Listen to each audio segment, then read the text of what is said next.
Bonjour, nous sommes en 2014 dans le site de l'Institut Docteur Angélique, dans une série de vidéos consacrées à la bioéthique. Ça veut dire la morale qui permet de gérer tous les domaines nouveaux qu'aborde la technique biologique. Et je voudrais aborder dans cette vidéo la question de la manipulation des embryons humains. Alors je rappelle que ce site est à l'école de saint Thomas d'Aquin, ça veut dire qu'au plan philosophique, il se veut réaliste, donc la réalité est son seul maître, et il n'hésite pas à observer la réalité à la lumière du christianisme, en l'occurrence ici aussi à la lumière d'autres religions. Le premier point, c'est que je voudrais montrer à quel point ce problème est d'actualité. On peut dire que depuis l'instauration de la fécondation in vitro, donc c'est quelque chose qui date de la fin du XXe siècle, les techniques ont permis véritablement de faire naître des centaines de milliers d'enfants. Et en même temps, les laboratoires médicaux, les hôpitaux, se sont trouvés envahis par un nombre incroyable d'embryons humains de quelques jours, donc fécondés, on pourrait dire des zygotes qui se sont développés avec quelques divisions cellulaires et qu'aucun parent n'a réclamé, parce que leur fécondation in vitro, par exemple, avait abouti à un projet parental. Si bien qu'à un moment donné, les hôpitaux et les législations des pays se sont posé la question de la possibilité de les utiliser ou de les détruire. Et finalement, en France, sous la législation de François Hollande, donc dans les années 2012-2013, le comité éthique a décidé d'agir de la façon suivante.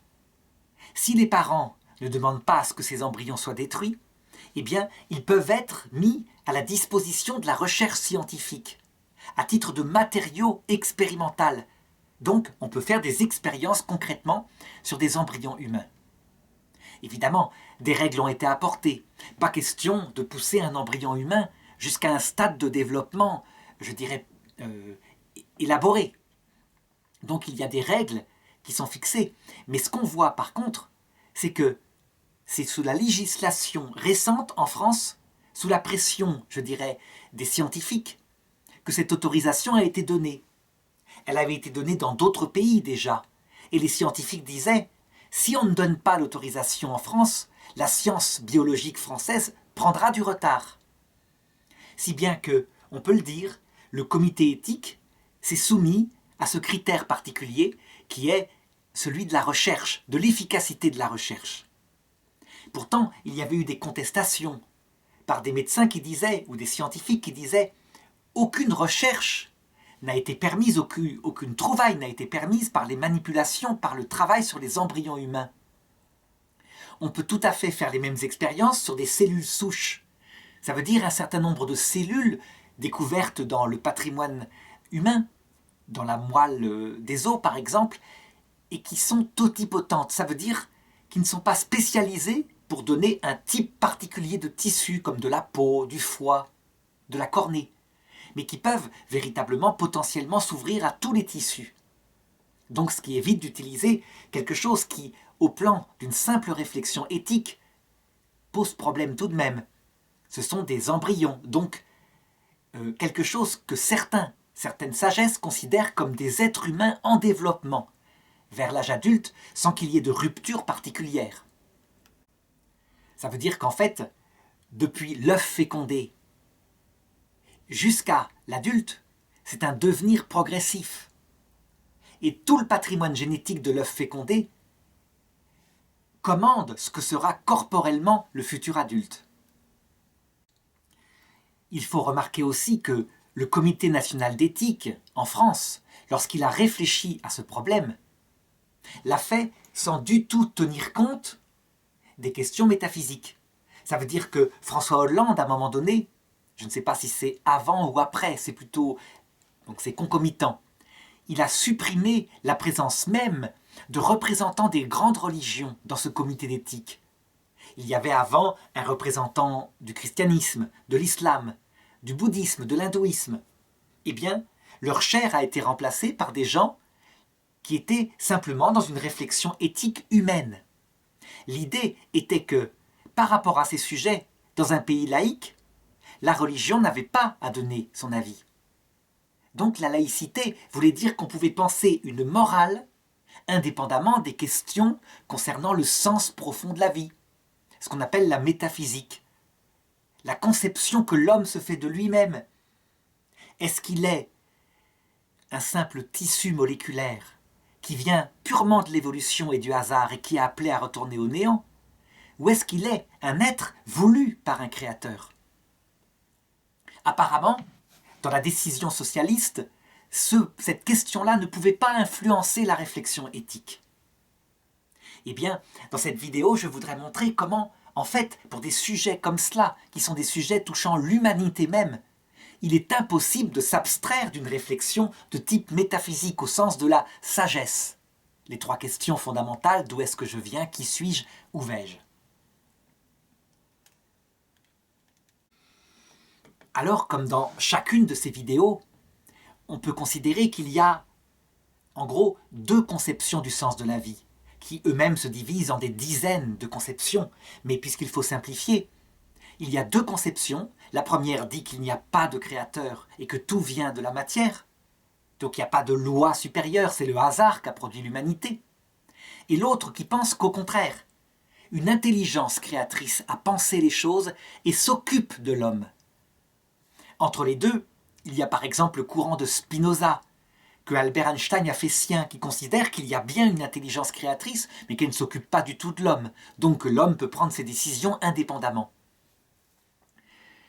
Ce qui est sûr, c'est que dans les courants matérialistes, qui sont plusieurs, eh bien, il n'y a pas d'autre loi pour mesurer ces sujets-là que la simple réflexion humaine.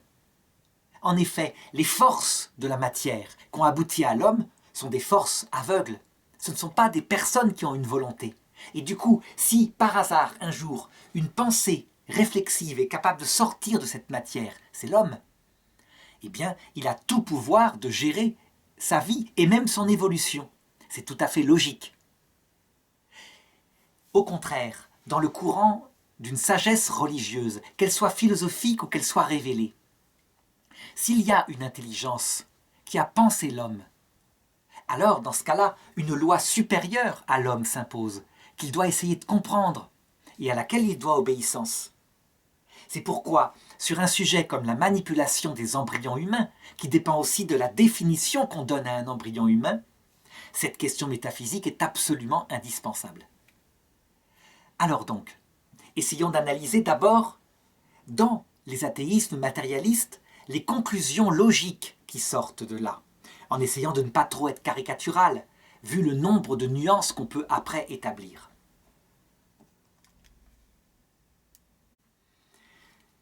Je dirais que, en 2014, où cette vidéo est faite, l'un des courants, en Occident en tout cas, qui tend à dominer les choses, c'est ce qu'on appelle l'humanisme sans Dieu. C'est quelque chose qui est issu d'un christianisme laïcisé. Ça veut dire qu'on garde des valeurs morales issues du christianisme. La personne humaine est quelque chose de sacré. On ne peut pas abuser d'une personne humaine. Il y a des droits pour l'homme, une dignité. Mais on évacue toute la dimension religieuse qui l'a pensée, à savoir l'idée qu'il y a un créateur, etc. On peut dire que si l'humanisme sans Dieu est principalement présent en Occident, c'est parce qu'il est descendant du christianisme. En Chine, par exemple, où la religion de base, c'est plutôt le taoïsme, une recherche individuelle de vie éternelle. C'est aussi des philosophies comme le confucianisme, donc la soumission à l'autorité de l'État, à l'obéissance aux autorités constituées. Eh bien, la personne humaine est moins importante. Ce qui compte, premièrement, c'est une certaine efficacité, et d'autre part, l'État, le groupe humain, avec son honneur, pris comme tel. Si bien que les droits de l'homme, des questions comme ça, sont beaucoup moins prégnantes en Chine, même si la Chine est évidemment influencée par ces valeurs qui sont universelles. Ça veut dire qu'il est évident, l'homme le constate, que sa personne est une personne. Et donc forcément, si cette valeur qui vient de l'Occident est mise en avant, eh bien les autres pays qui ont d'autres cultures de base seront fortement influencés tout de même. Le problème, c'est que dans cette philosophie humaniste, qui est matérialiste, qui ne croit pas, qui ne pose pas la question plutôt d'un créateur, comment se définit la personne humaine? Eh bien, de fait, elle se définit de plus en plus comme ce qui dépasse le monde animal. Et ce qui dépasse le monde animal n'est pas visible chez un nourrisson qui vient de naître. Un petit bébé, il se comporte exactement comme un petit bébé animal. Il a envie de lait, il n'a pas d'acte libre. Il est centré par son instinct de survie. Et c'est un peu plus tard, je dirais vers l'âge de raison, qu'on voit nettement apparaître une pensée qui dépasse le monde animal, une pensée libre, une réflexion sur le bien et le mal, des choix qui peuvent être bons ou mauvais. C'est comme ça que les enfants en sont capables. Si bien que, finalement, ce qui définit la personne humaine, c'est sa capacité de poser des actes spirituels par son intelligence et sa volonté. Comme il n'y a pas de destin après la mort, très vite, cet humanisme, en tout cas après les Secondes Guerres mondiales, où il y a eu d'autres formes d'athéisme qui, eux, étaient tout à fait différents, mais j'en parlerai tout à l'heure. Cet humanisme a fini par se dire, par raisonner, un peu comme dans le livre de la sagesse au chapitre 2, que le sommet de la vie humaine, puisque tout se termine par le néant, c'est de profiter d'un certain bonheur sur Terre, donc de construire le meilleur monde possible, tant qu'on est capable de posséder ses propres moyens de liberté. Mais la conséquence aussi, c'est que, au début de la vie, là où il n'y a pas d'acte spécifiquement humain, et à la fin de la vie, quand par exemple la maladie d'Alzheimer supprime les actes spécifiquement humains, eh bien, la vie, sa protection est fragilisée. Le premier acte de cette fragilisation, dans les années 70, c'est le vote des lois sur l'avortement, qui au départ, puisque c'est un pays chrétien, la France par exemple, met des conditions restrictives. Il faut que ce soit avant 12 semaines, quand l'embryon commence à ressembler à quelque chose d'humain. Il faut qu'il y ait des cas graves, comme un viol, un inceste, un handicap grave de l'enfant. Et puis, il y a une condition qui dit on va tenir compte aussi d'une situation de détresse particulière de la mère. Ce qui est un critère très flou, qui fait que, en fait, les gens qui avaient une perspective différente de celle de Simone Veil, centrée sur le bonheur immédiat de l'adulte, se sont engouffrés là-dedans et qu'on a vu exploser le nombre d'avortements de convenance. Parfois même, l'avortement a été fait parce qu'il manifestait l'autonomie de la femme par rapport à son corps, ou encore parce que c'était moins cher que de prendre la pilule. Donc ces excès en question, on aurait pu dire que les 40 ans de loi Veil allaient finir par les manifester et qu'on reviendrait en arrière. Eh bien, en fait, en 2013, avec le gouvernement Hollande, qui est un gouvernement typique issu de mai 68, bien au contraire, on a vu cette conception de l'être humain se restreindre un peu plus. Et des gens ont commencé à demander à ce que la loi Veil soit modernisée, pour que l'avortement soit reconnu comme une simple liberté de la femme de gérer son corps. Qu'est-ce qui se passe en fait dans ce mécanisme? Eh bien, tout simplement, s'il n'y a pas de vie après la mort, s'il est urgent d'être heureux maintenant, chacun selon ses passions finalement, dans la mesure où ces passions ne vont pas écraser quelqu'un d'autre. Eh bien, tout critère issu du christianisme, qui vient diminuer cette liberté d'être heureux comme individu, devient liberticide. On pourrait dire presque que la disparition du sens de Dieu finit par atteindre le sens même de la personne humaine, pour en faire finalement un amas de molécules capables de plaisir, tant que n'arrivent pas les moments qu'il n'aime pas et où le plaisir disparaît, c'est la vieillesse, puis ensuite la mort.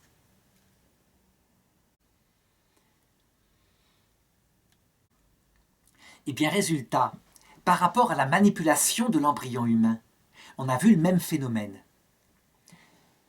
Puisque l'avortement était autorisé, ça voulait dire qu'il fallait définir l'embryon, non pas comme une personne, impossible, sinon l'avortement serait interdit, mais plutôt comme étant une personne dans la mesure où elle entre dans le projet parental de la mère La mère étant l'individu qui est responsable de son corps, puisque c'est elle qui le porte. Le père étant à part, finalement, par rapport à cela.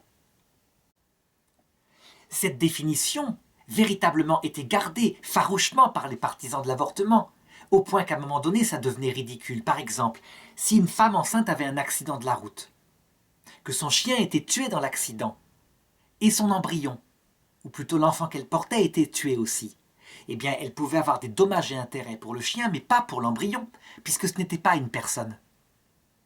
Donc il y avait quelque chose qui n'allait pas, évidemment, qui contredisait le ressenti d'une femme, puisque là, en l'occurrence, dans la logique de cet humanisme, elle avait un projet de maternité. Le problème, c'est que si on définissait cet enfant comme étant un enfant, alors le risque était que d'autres disent qu'il était un enfant par soi, indépendamment du projet. Donc on peut dire que les deux courants, le courant humaniste athée, avec encore ce sens de la personne humaine selon sa nature évidente, et d'autre part une sorte de philosophie matérialiste désespérée qui cherche le plaisir par tous les moyens tant qu'il est là, s'affrontaient. Et on a vu à un moment donné l'humanisme matérialiste diminuer au profit de l'efficacité pure. Si bien que par rapport à la manipulation des embryons, on a vu le même cheminement. Au début, ça a été interdit par les comités d'éthique. Interdiction de toute manipulation sur l'embryon, avec l'idée suivante, on ne peut pas chosifier tout de même quelque chose qui était ordonné à devenir un être humain. Il y a un respect. Donc on sentait là-dessous tout le poids de l'humanisme ex-chrétien. Mais en même temps, il y avait la pression d'un autre matérialisme. Un matérialisme qui avait été, je dirais, présent en Europe occidentale au XIXe siècle. Celui de l'argent. C'est le premier matérialisme qui apparaît vers 1830, avec le capitalisme pur, la loi du marché. À savoir que ce qui va rendre heureux l'homme, dit-on à cette période-là, c'est la loi de la possession qui va permettre à chacun de s'enrichir et donc de profiter de sa vie. La seule règle étant celle du marché. Et donc évidemment, sous la pression de certains scientifiques qui avaient ce sens du marché, mais aussi peut-être le sens de la gloire de la recherche française, de la recherche de d'autres nations, eh bien, il a été indiqué de plus en plus fortement qu'il fallait livrer les embryons surnuméraires à la recherche, que c'était quelque chose d'essentiel. Sinon, la France allait être dépassée dans sa recherche biologique. Et comme pays, elle allait prendre du retard, perdre sa place de nation au centre de la recherche mondiale. Et d'autre part, des marchés importants qui fournissaient du travail allaient être perdus. Autre argument avancé, outre la gloire de la France, l'argent, celle de la capacité d'être heureux, du plaisir. Et donc on vit à cette époque-là, dans les années 2000, des lobbies de la recherche faire énormément de pression, de conviction pour expliquer que ces recherches permettraient aux adultes de guérir de certaines maladies, donc de mieux vivre, de mieux profiter de la vie, de mieux trouver du bonheur, du plaisir. Si bien que les trois athéismes qui s'étaient succédés au cours du XIXe et du XXe siècle, on peut dire celui de l'argent, XIXe siècle, celui de la gloire avec les deux guerres mondiales, celui du plaisir, de l'hédonisme, à partir des années 50 avec mai 68, se mettaient ensemble pour faire pression sur ce reste d'humanisme, pour qu'il cède. Et en fin de compte, donc, en 2013, en France, eh bien, l'humanisme céda et l'autorisation fut donnée de pratiquer des expériences sur les embryons humains surnuméraires dans la mesure, évidemment, reste d'humanisme, où les parents ne s'y opposaient pas. Je pense que ce cheminement était fatal. Si on admet l'avortement, alors la conséquence est que l'embryon n'est pas une personne humaine. C'est logique. La racine, finalement, c'est l'avortement autorisé pour des cas de convenance personnelle. Alors, évidemment, c'était un triomphe, apparemment, de cette nouvelle conception de l'homme. Mais en réalité, triomphe qui ne sera peut-être pas éternel, Parce que la réalité, elle est bien là. Je veux dire par là qu'on a beau dire ce qu'on veut, enseigner ce qu'on veut, aux femmes en particulier, que l'embryon n'est qu'un amas de chair, que l'avortement n'est rien. Il n'empêche que la majorité des femmes, lorsqu'elles font une fausse couche, par exemple, subissent un traumatisme. Il y a quelque chose qui n'est pas rationnel, qui est charnel. On pense aussi au traumatisme post-avortement, que certains disent venir d'une propagande contre-avortement, parce qu'on ferait croire aux femmes que l'enfant est quelque chose, mais qui en réalité a un fondement naturel, hormonal presque, aussi. Pour en donner une preuve, dans les années 2010, un laboratoire américain appelé Neocutis décida d'élaborer une crème anti-rides à base de graisse d'embryon humain. Et donc ce fut commercialisé. Eh bien ce fut source aux États-Unis d'une véritable polémique, d'un scandale profond de la part de femmes. L'idée même que des embryons avortés, donc potentiellement des petits êtres humains, même pour ceux qui n'y croyaient pas, puissent servir pour faire des crèmes anti-rides, choqua profondément les États-Unis, et donc ce laboratoire cessa cette expérience, qui, m'a-t-on dit, avait déjà été posée par un autre laboratoire un peu plus tôt en Europe. Il y avait eu d'autres résistances, même de la part de médecins, même de médecins qui n'étaient pas forcément religieux. Par exemple, beaucoup de médecins disaient « Pourquoi autoriser une recherche sur l'embryon humain? Ça n'apporte rien. Il y a d'autres manières de faire. Il y a les cellules souches. Donc des cellules découvertes dans le corps humain et qui véritablement sont ouvertes à toutes sortes de potentialités. Ça veut dire qu'on peut les transformer en tissu de cœur ou en ouvrant la page de leur ADN à un autre endroit, en tissu de foie, en tissu de peau, etc. Donc ces cellules extrêmement ouvertes à toutes sortes de potentialités avaient une grande différence. Elles n'étaient pas des ovules fécondés. Donc, potentiellement, pour la conviction de beaucoup de religions, et même pour cet instinct féminin, en tout cas de certaines femmes, un être humain en devenir. Eh bien, rien n'y fit. À un moment donné, dans la logique d'un parti politique qui était plus du côté efficacité, je dirais à ce niveau-là, la loi finit par passer. Ce qui est probable, c'est que, comme les choses vont très loin, je dirais la matérialisation de l'être humain, en faire un matériau, va sans doute beaucoup trop loin, dans l'excès.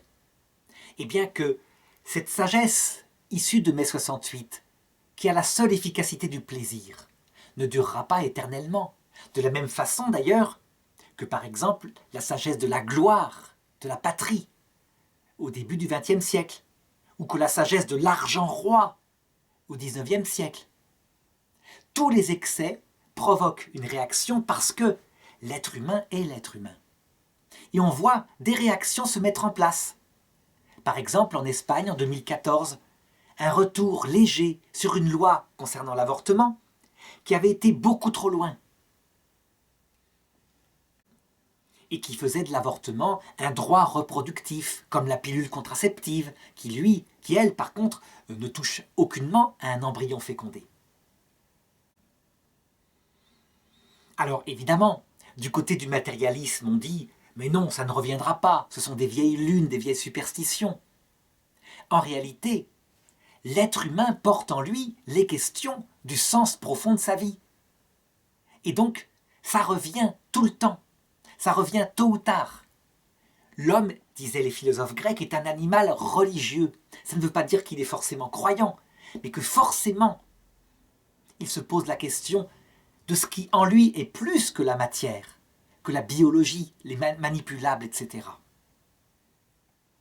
Alors, maintenant, pour comparer, toujours en bioéthique, je voudrais manifester le regard de certaines traditions religieuses et manifester comment ils se fondent sur une logique différente. Donc de la même façon, les traditions religieuses, on peut distinguer en elles une sorte de dogmatique, une sorte de sagesse qui expliquent de quelle façon elles voient le monde. Et toutes ont en commun de penser qu'une intelligence est à la base de la vie humaine. L'intelligence d'un créateur, quelle que soit la façon dont elles le conçoivent. Ça peut être du panthéisme, comme dans l'hindouisme. Ça peut être de multiples dieux, comme dans les polythéismes païens. Ça peut être un seul Dieu créateur, comme par exemple dans certains animismes, mais aussi dans le judaïsme, l'islam, le christianisme.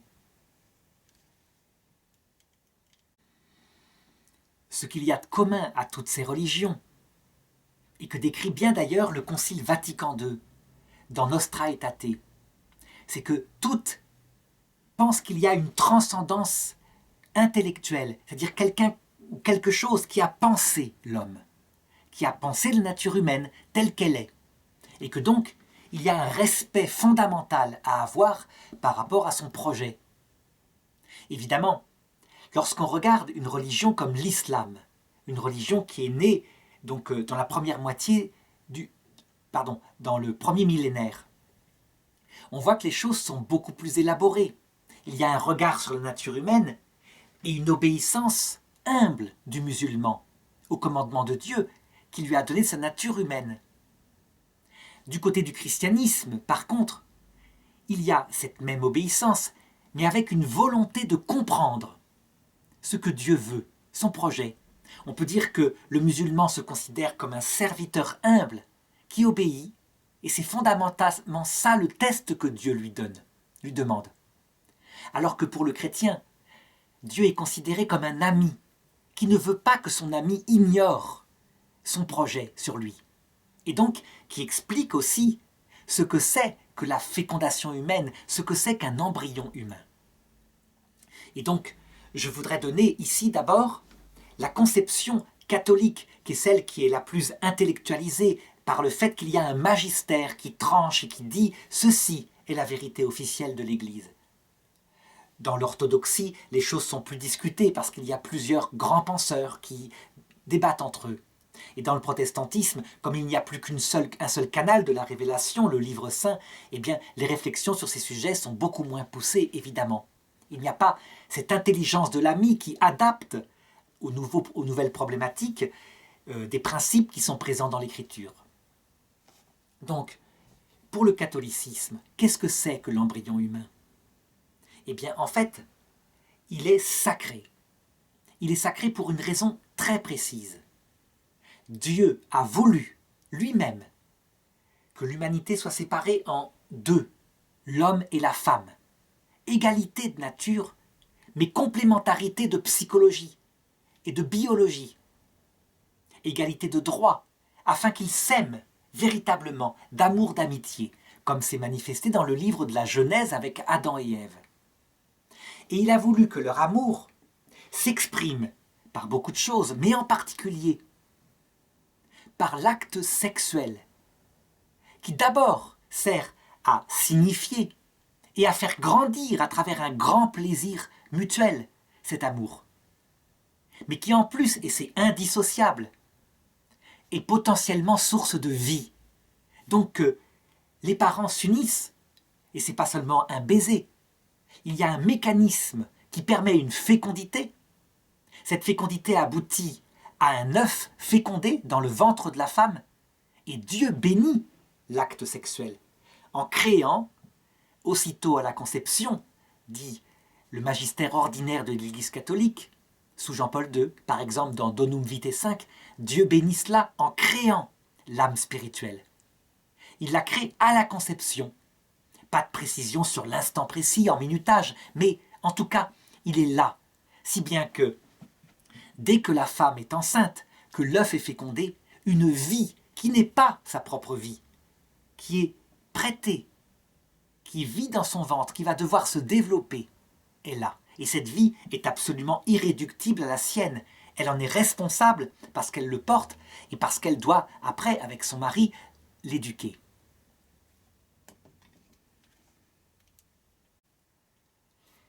La conséquence de cette vision, c'est que, pour l'Église catholique, l'acte sexuel qui est lié au mariage d'amour est un sacrement. Autrement dit, il est sacré, il est intouchable, il est la volonté même de Dieu. Et en plus, il a la propriété, parce qu'il est sacré, de révéler quelque chose de Dieu dans sa vie intérieure. Le Père, le Fils, le Saint-Esprit. Donc, on pourrait dire que l'enfant est un peu à l'image du Saint-Esprit qui procède du Père et du Fils. Mais tout cela, ce sont des analogies parce que le Père est aussi appelé Dieu et le Fils son Verbe éternel. Bref, des vestiges ont été mis dans cette fécondité humaine que Dieu bénit en créant l'âme de l'enfant.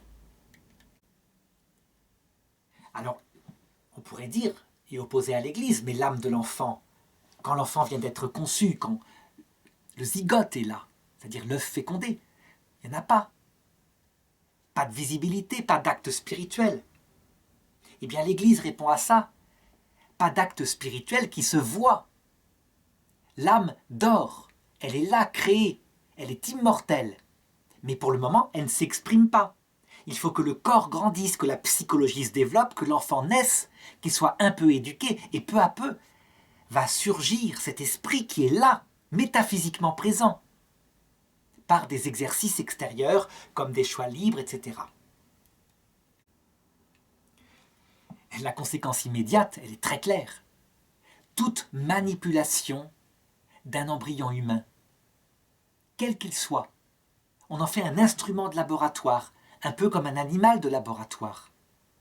Toute manipulation de l'embryon humain est, pour l'Église, un des plus graves péchés qui puissent exister.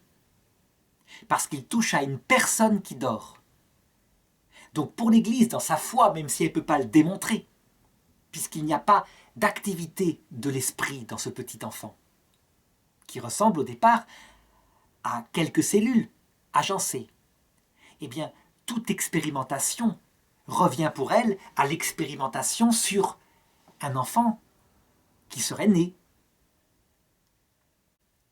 Sauf que là, comme il peut s'exprimer par ses pleurs, aucun parent sensé ne le ferait, évidemment.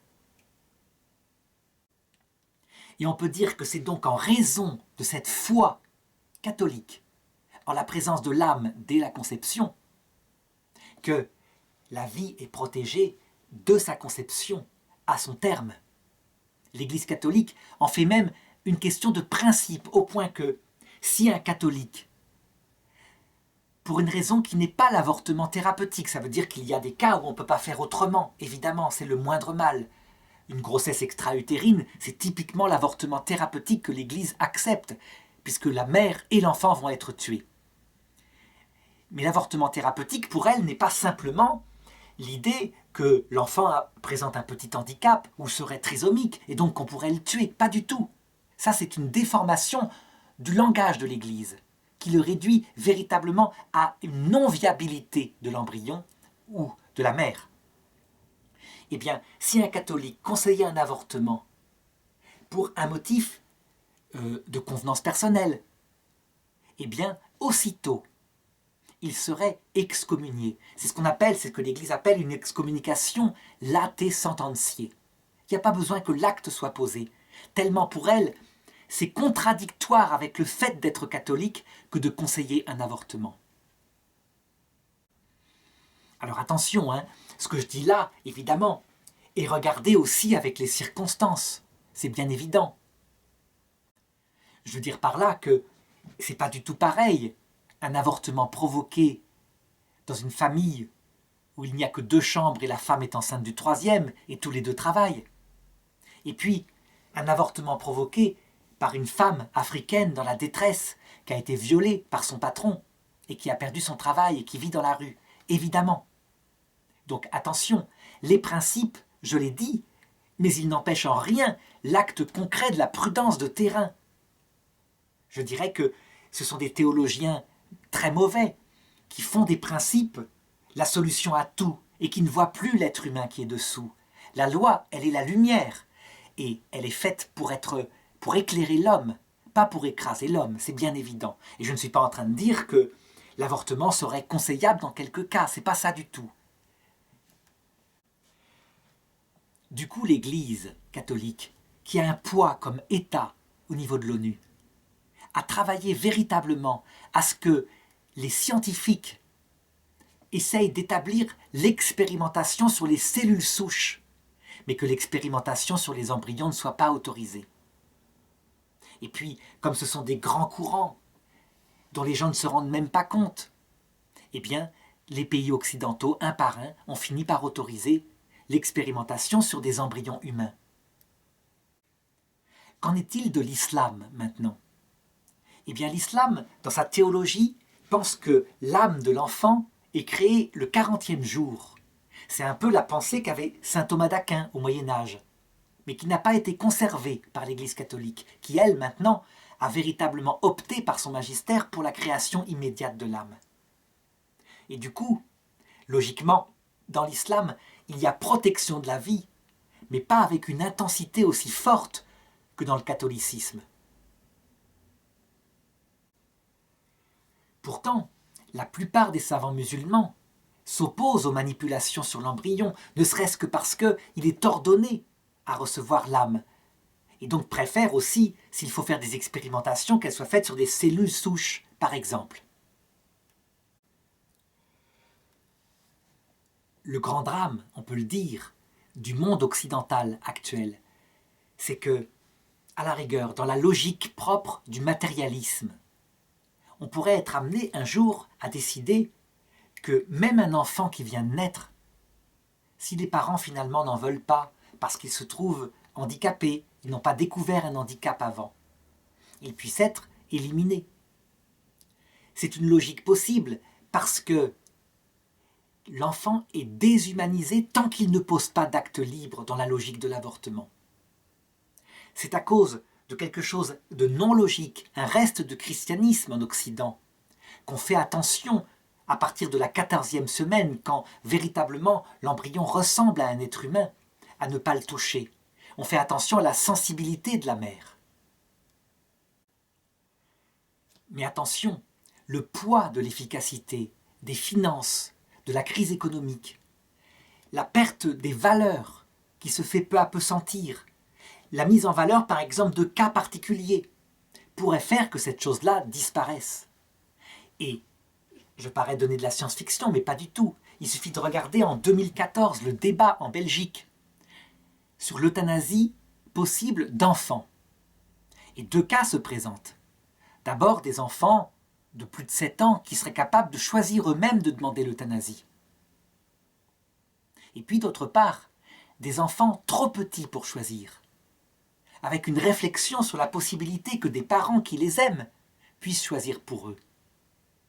Eh bien, au nom de l'humanisme, on pourrait très bien voir apparaître à un moment donné un tri, dès le départ, au nom de l'efficacité, parce que je voulais un enfant parfait et qu'il ne se révèle pas parfait comme je le désirais.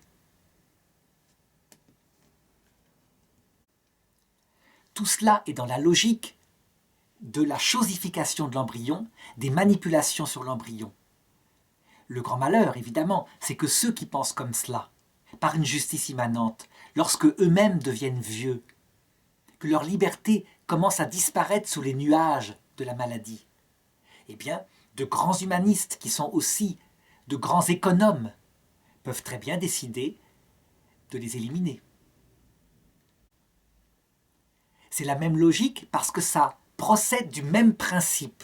La vie humaine est digne, dit-on, d'être vécue, quand, extérieurement, en la regardant, on a affaire à quelqu'un de maître de lui, de jeune dans sa tête, d'heureux dans sa vie.